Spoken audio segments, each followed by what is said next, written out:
In this video, I'm going to talk about how to place your left hand on the violin.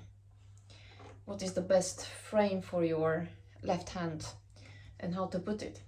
So the first thing is that you have to think about all of the parts that are holding the violin, and they need to support your fingers because the fingers are the ones that play on the strings.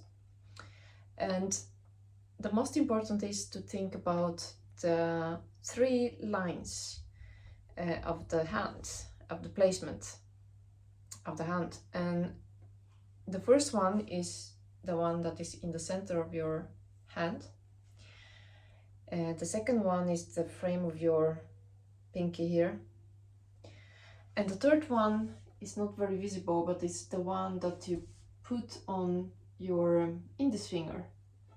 Here, this line needs also to be framed in the correct way.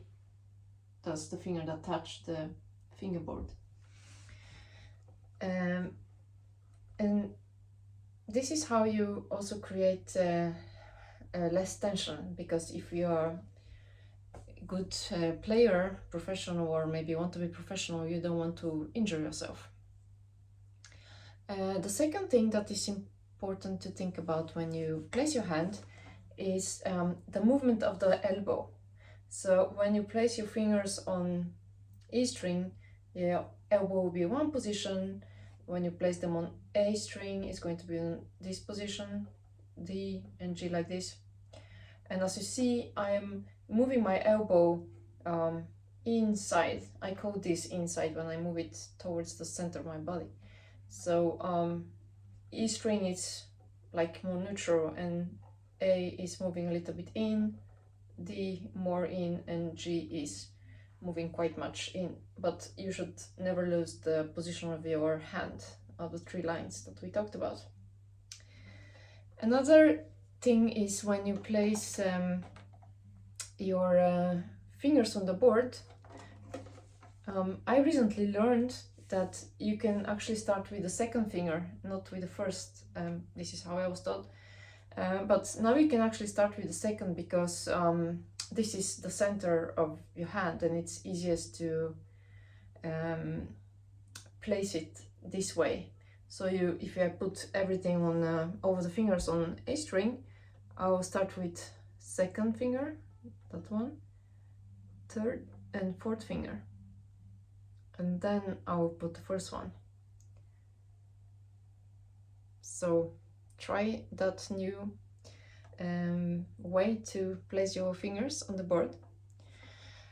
And the last thing I wanted to say is that I also learned that you can have a little bit tricky, less tricky maybe, easier way to place your hand.